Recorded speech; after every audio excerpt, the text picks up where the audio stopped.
இப்பதான் வேலையை முடிச்சிட்டு எல்லா பாத்திரத்தையும் பூசி விலைக்கு போட்டு வச்சிருக்கேன். அதுக்குள்ள வந்து நான் பால்கோவா செய்யணும், பாயசம் பண்ணணும் வந்து நிக்க. அவள்த்தையும் அடுப்பெல்லாம் நாசமாக்கி போடுவியோ? அம்மா எனக்கு ஆசையா இருக்குமா, கொஞ்சோண்டு பாலும் சர்க்கரையும் மட்டும் தாமா, நான் உனக்கு பாத்திரத்தெல்லாம் பூசி வச்சிருக்கேம்மா. அம்மா தெரு மணம் வரைக்கும் மீன் குழம்பு வாசனை வருதுமா, நீயா வச்சா? ஆமா அஜய், என்ன செஞ்சு வச்சாலும் எனக்கு இது வேணும் அது வேணும்னு உன் தங்கச்சி வந்து நிக்கா. நீ என்னவோ மீன் குழம்பு வாசனை அந்த தெருமுக்கு வரையும் அடிக்கின்றா. உன் தங்கச்சி இப்படி சொல்லிட்டு நிக்கா. என்னவாமா இப்ப இவளுக்கு தெரு முக்கு வரைக்கும் மீன் குழம்பு வாசனை, மீன் பொரிச்ச வாசனை என்ன மாதிரி அடிக்குது? இவளுக்கு இப்ப என்னவா? உன் தங்கச்சி டிவிய பார்த்தாலாம், அதனால இப்ப பால்கோவா செய்யணும்னு வந்து நிக்கா என்கிட்ட.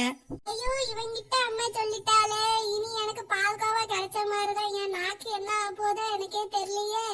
எம்மா சர்க்கரையும் பாலும் எங்க இருக்குன்னு சொல்லுமா, நான் செய்யேன். பால் ஃப்ரிட்ஜ்ல இருக்குது, சக்கரை அங்க மேல இருக்கு பாரு, எடுத்து செய். அஜய் வா, நான் உனக்கு சோறு தரேன். பூமாரி பால்கோவா செய்ய போறியோ? ஆமா, எப்படியாவது இதை கெடுத்து விடணுமே. இவள பால்கோவா செய்ய விட்டா இவதான் பெரிய செஃப் ரேஞ்சுக்கு இந்த வீட்டுல ஆடு ஆடுன்னு ஆடுவா. எப்படி கெடுக்கிறது? என்ன சீனி டப்பா மேல இருக்கா, கொஞ்சம் எடுத்தாயா? அப்படியா, இதோ எடுத்தாரேன். இதுக்காக தான் நான் காத்துக்கிட்டே இருந்தேன். இந்த பூமாரி சீனி டப்பா. சரி, சர்க்கரைக்கு பதிலா உப்ப கொடுத்தாச்சு. நீ செய்யுமா தங்கச்சி, அண்ணா போய் சாப்பிட்டு வரேன். ரிசல்ட் எப்படி வரும்னு நம்மளுக்கு தெரிஞ்சு போச்சு. நம்ம போய் ஜாலியா மீன் குழம்பு திம்போம். என்னாச்சு இந்த அண்ணனுக்கு? இன்னைக்கு என்ன நம்ம மேல பாசமா பொழியிறான்? இவன் எப்பவுமே இப்படி கிடையாது. எதுக்கும் நாக்குல தொட்டு வச்சு பாப்போம், இது சீனியா இல்லன்னா உப்பான்னு. சரி, உப்பு கைக்குவு. உப்பு டப்பாவை எடுத்து கொடுத்து நம்ம ஏமாத்திட்டு போயிருக்கான். நம்மளே மேல ஏறி சீனி டப்பாவை எடுப்போம். ஃப்ரிட்ஜில் இருந்து பாலை எடுக்கவும், பிறகு அடுப்பை பத்த வைக்கவும், பாலை சட்டியில் ஊட்டி அடுப்பில் வைக்கவும், கொதிக்க விடவும்.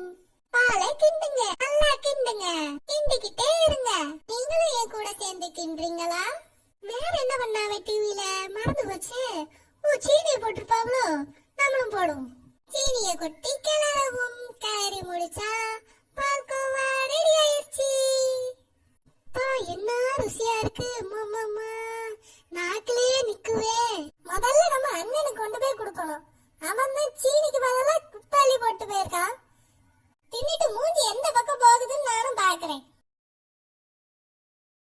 என்ன இந்த பால்கோவா சாப்பிட்டு பார்த்து சொல்லுனா எப்படி இருக்குன்னு. ஆத்தாடி, நம்ம கிட்டே வந்து எப்படி இருக்குன்னு பாக்க சொல்றாளே.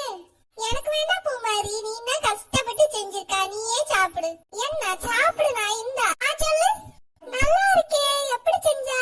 நீ இதை கெடுக்க தானே உப்பாளி போட்டு போனா, எனக்கு தெரியாதாக்கும். நான் சீனி டப்பா கண்டுபிடிச்சு நல்லா செஞ்சுட்டேன். ஏ அஜய், தங்கச்சிக்கு உப்பா எடுத்து கொடுத்தா ஏல எப்படி பண்ணா? ஆமாமா, இவன் சீனி டப்பாக்கு பதிலா உப்பு டப்பா எடுத்துட்டு போயிட்டான். அப்புறம் நான் கண்டுபிடிச்சு சீனி போட்டு தான் இதை செஞ்சு எடுத்துட்டு வந்தேன். சரி, பிளான்ல இருந்து எஸ்கேப் ஆயிட்டான். இனி ஆடு ஆடுன்னு ஆடுவா இந்த வீட்டுல.